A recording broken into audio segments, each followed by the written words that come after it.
धर्ष को माफ़ी चाहती हूँ कि कुछ समय तक मैं धर्मा सच पर प्रेजेंट नहीं थी, लेकिन अचानक मेरे मन में ख्याल आया कि क्यों नहीं आध्यात्म की बातें आप लोगों के बीच में और बच्चों के बीच में डिस्कस की जाए। हो सकता है मेरी कोई नॉलेज, कुछ पार्ट ऑफ नॉलेज आपके और आपके बच्चों के काम आए। तो चलिए आज शुरू करते हैं। पवन पुत्र हनुमान की जय। जय श्री राम। देखिए, पवन पुत्र है कौन, हनुमान जी हैं कौन? एक्चुअली हनुमान जी भोलेनाथ का ही स्वरूप है। उनका 11वां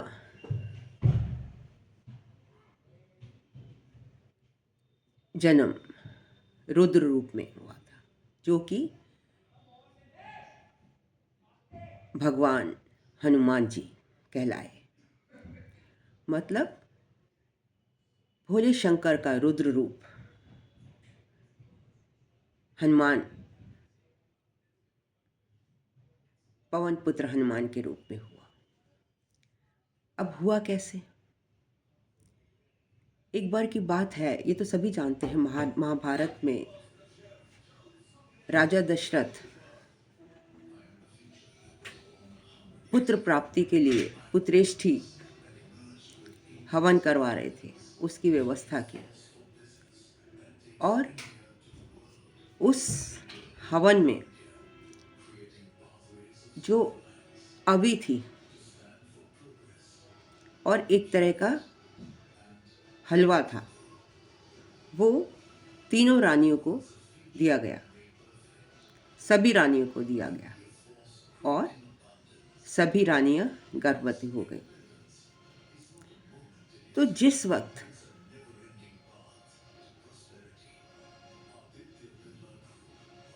राजा दशरथ के यहाँ पुत्र प्राप्ति के लिए पुत्रेष्टि हवन किया जा रहा था, उसी वक्त माता अंजनी और इनके पिता केसरी, पवन पुत्र केसरी पिता माता अंजनी अपने पुत्र की प्राप्ति के लिए हवन कर रहे थे। और इतने में एक गरुड़, जो राजा दशरथ के यहाँ हवन हो रहा था, उसका प्रसाद, उसकी हवन की अवी चोंच में लेकर उड़ गया।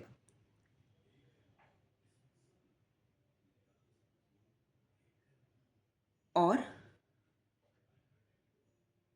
वो उनके हवन कुंड में गिर गया, माता अंजनी के। उनका वो वानर रूप में थी, किसी ऋषि के श्राप के द्वारा, लेकिन उन्हें ये वरदान था कि जब भी उन्हें एक अत्यधिक योद्धा, अत्यधिक ज्ञानी पुत्र की प्राप्ति होगी, उस वक्त ये अपने असली रूप में बदल जाएंगी। तो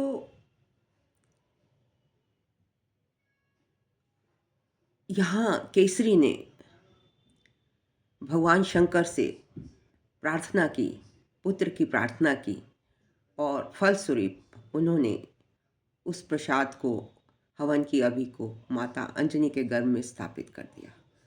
कालांतर के बाद एक बच्चा पैदा हुआ जिसका नाम था हनुमान, पवन पुत्र हनुमान। बचपन में वो बहुत ही शरारती थे। तो क्या क्या करते थे, बागीचों में जाकर पेड़ों को तोड़ दिया करते थे, अस्त व्यस्त कर देते थे, उथल पुथल मचा देते थे।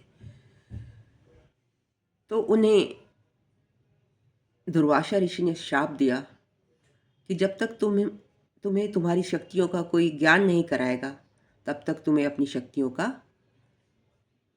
याद नहीं आएगी।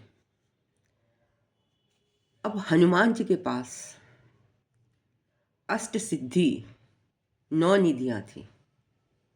क्या होती हैं वो अष्ट सिद्धि और 9 निधि? सनातन धर्म में प्राचीन काल से ही दिव्य ज्ञान की विशेष महत्व दिया जाता है। सिद्धि का अर्थ होता है पूर्ण प्राप्ति, मतलब किसी चीज को पूर्ण रूप से प्राप्त कर लेना। अब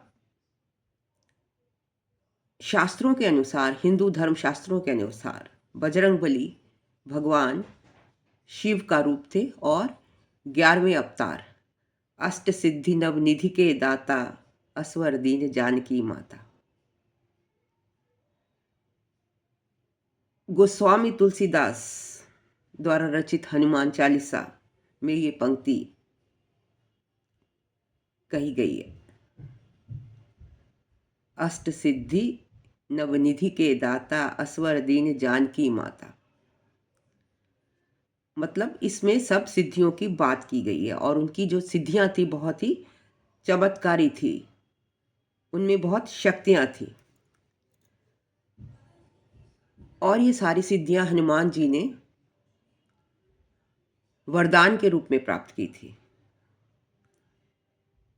तो कौन सी थी वो सिद्धियां?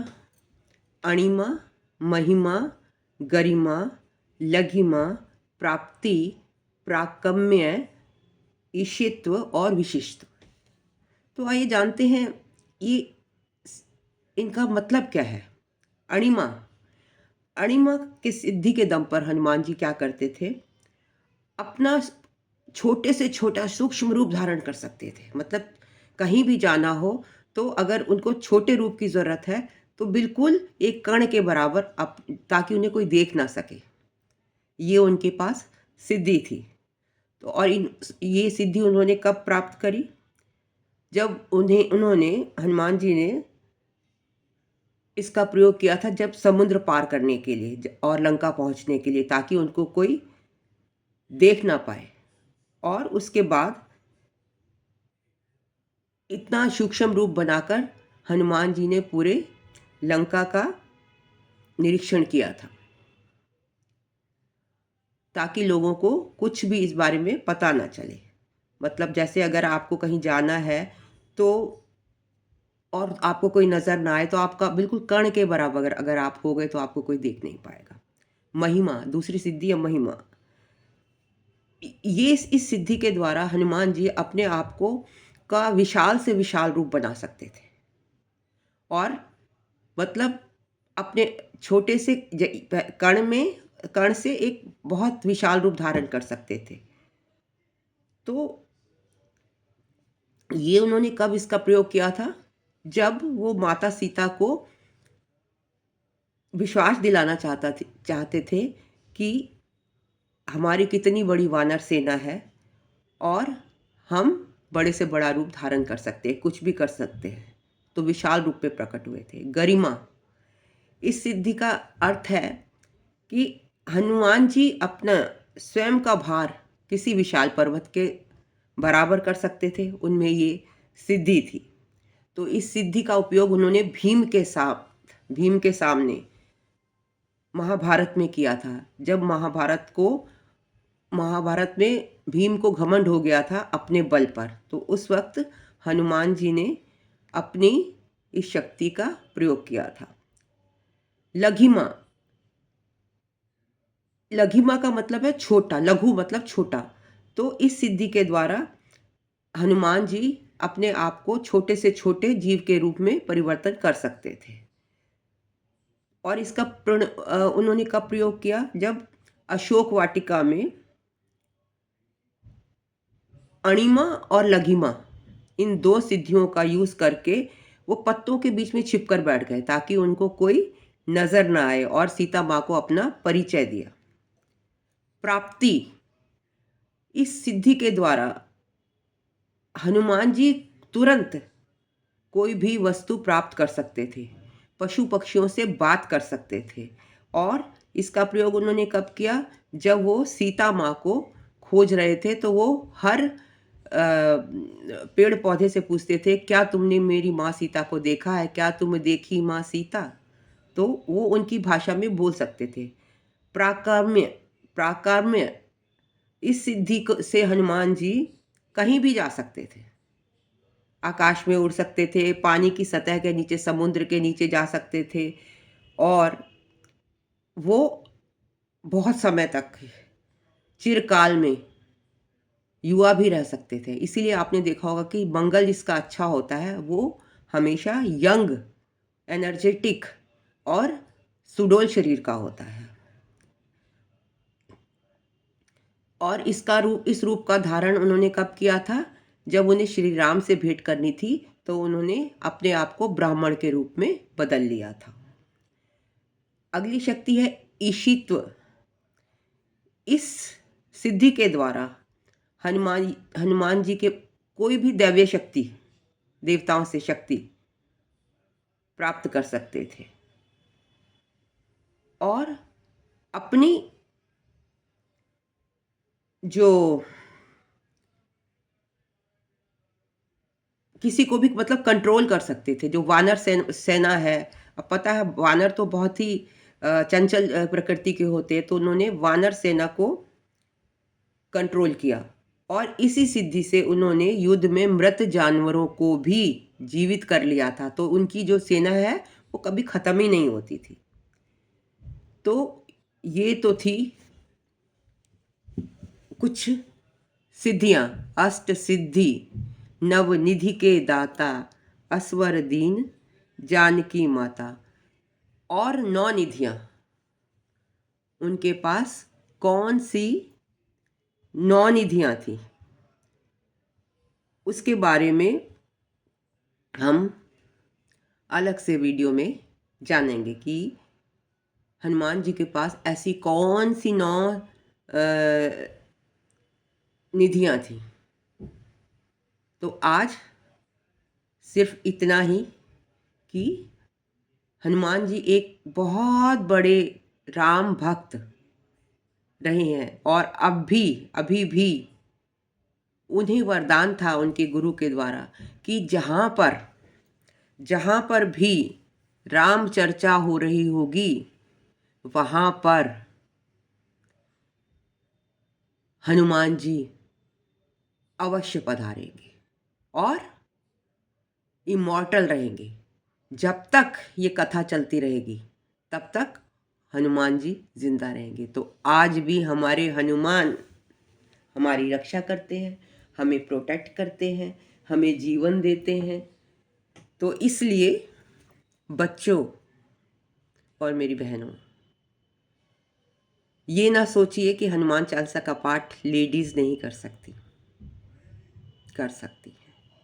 तो हम सबको एक बार तो दिन में हनुमान चालीसा, सुंदरकांड का पाठ करना चाहिए।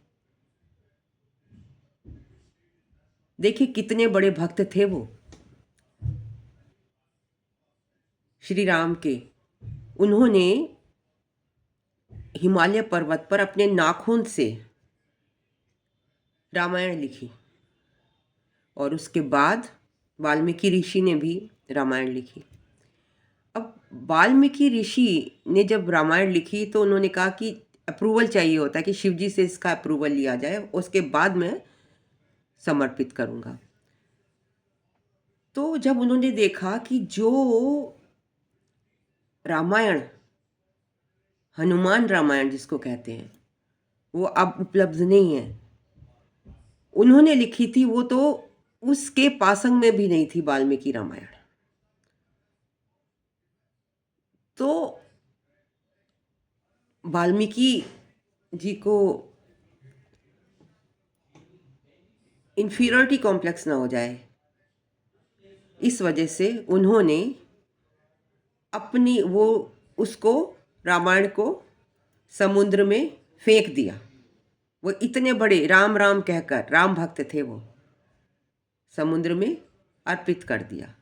और इसलिए आज हनुमान द्वारा रचित रामायण नहीं मिलती, हम वाल्मीकि रामायण को ही पढ़ते हैं। तो दर्शकों, राम राम।